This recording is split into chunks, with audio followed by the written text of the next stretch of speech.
We're back, baby. Welcome back to Flippin' Fortunes. Fucking flippin' fortunes, baby. Today I'm gonna walk you through a 500 square foot Airbnb and I'm gonna show you how it nets $10,000 a month. Let's go.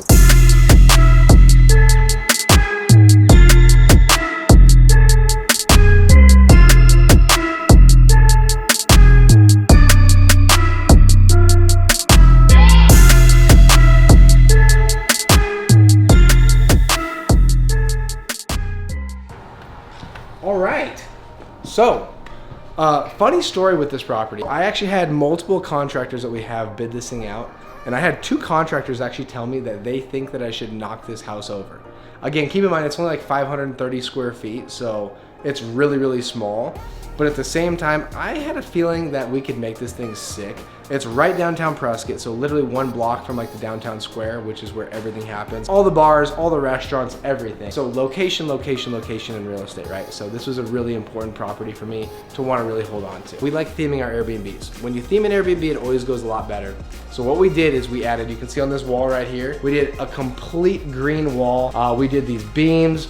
We added this corrugated steel for the ceiling here. We really wanted to go for that feel of like an old abandoned greenhouse, but obviously with today's like, you know, modern finishes and everything. So again, we went all stainless steel appliances. We tied all the countertops into the floors. This is like an old barnwood style floor. So again, we just felt like it really went with what we were kind of shooting for. All blacked out the inside. I don't know, for some odd reason, we've really been going all black on all of our Airbnbs and people have loved it with pops of color. Obviously, as you can see in this property, the pops of color we went with were all green. Let's go. There's not a whole lot of places to go. It's 500 square feet. So this is the bedroom. So the bedroom, again, you just want to make it feel nice and cozy. What we do, look at this, guys. We throw some candles, some nice candles down by the bed so that can really set that mood, if you know what I'm saying. We do cool wallpapers. Another must for an Airbnb is you got to have a washer and dryer. So again, a washer and dryer is an absolute must. We just do stacked units because again, we didn't have a lot of room to work with here.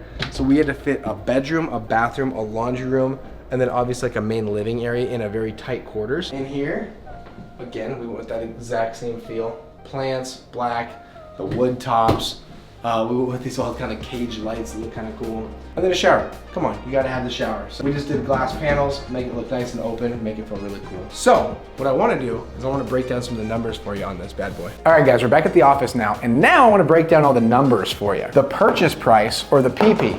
The PP means the purchase price, right guys? Get your minds out of the gutter. It's PP's purchase price. Purchase price was $215K. It was absolutely falling apart. It was in terrible shape, which is why it needed a $100K renovation. So you put $100,000 into 500 square feet, that's kind of crazy. But again, if you're doing like a really, you know, kind of cool designer Airbnb, you kind of need that. Again, that's gonna be a copper roof that we did that's AC and heating throughout the property because you can't just do ceiling fans, it doesn't work like that. That's, you know, all the custom finishes that we did, that whole grass wall, that's all the furniture. That was the sod that we put in, all the pavers, the custom fencing that we did. Literally absolutely everything, right? So 100K, so our all in on that property as it sits, as you guys saw it in that walkthrough, is 315K. So now what I wanna show you is I wanna show you kind of some of the details of exactly how I purchased it. So I used what's called a 1031 exchange. 1031 exchange. Now a 1031 exchange, what that is it's you selling another property that you own, and then to push off your tax, I guess, debt that you owe, you can go ahead and take those funds that you're pulling from that and you can put that into a new property. Now what you can do is when you're taking those funds and putting that into a new property, it is 100%, you're not paying any taxes on it. It pushes it to a later date for when you want to end up selling, you know, those properties or whatever that may be. Now what a lot of people do that do 1031 exchanges is they continue transferring it into new property, new property, new property, new property, new property, and they keep them forever as long-term rentals, which is 100% my intent.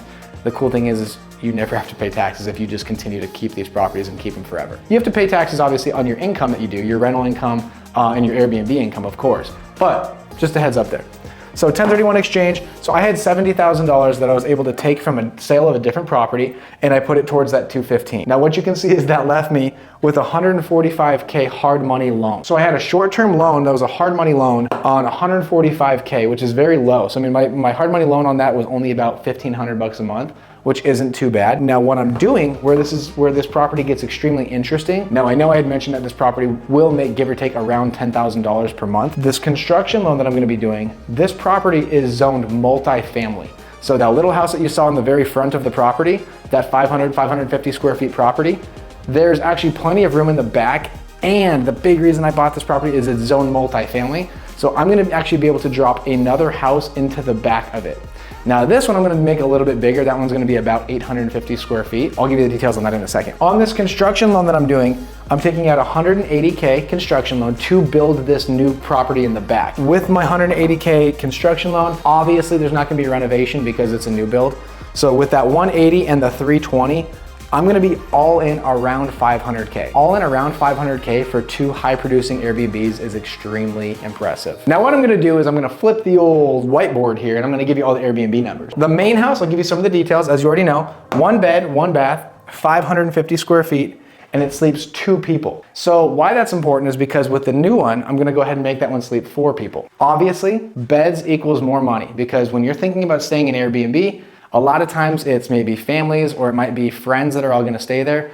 The more beds that you have, the more friends are willing to split that cost. So you're able to get more money the more beds that you have, obviously. This main house here brings in $5,500 a month right now. Next, I'm gonna give you the breakdown of what I believe the numbers are going to be for the guest house that we're going to build.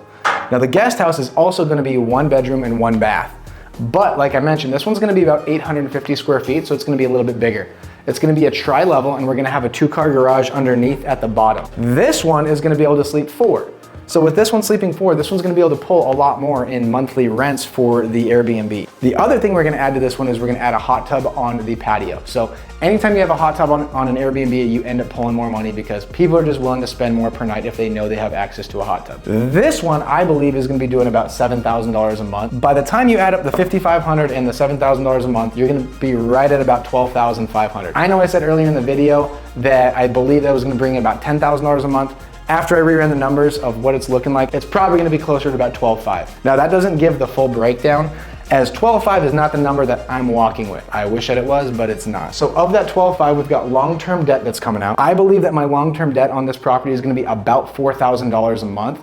Now the reason being is that, as I mentioned earlier, I'm all in about $500,000 on this property. I believe it'll appraise for about $750. At a $750 appraisal, I'll be able to get a loan on it for probably about $600, maybe $550 to $600. So I'll be able to pull out about $150,000 to $200,000 of cash, and I'm gonna be able to put that long-term debt on it, the long-term loan, at about $550 to $600. With current interest rates, what they are right now, I believe my loan amount is gonna be about $4,000 a month. Next biggest expense is we've got cleanings. Airbnb cleanings are absolutely huge. They're extremely important, and it's what keeps your good reviews coming, and your good reviews are what keeps your guests coming in. Cleanings are gonna run me about $1,000 per property per month, so that's gonna be another $2,000 a month. And last, we've just got general expenses. General expenses are gonna be your electric, your internet, your water, and your trash. Subtract that $7,000 from that $12,500, and that leaves you with your $5,500 a month. This one purchase should bring me in about $5,500 a month in monthly cash flow, guys. That is so huge. That is so important. What people don't understand about what $5,500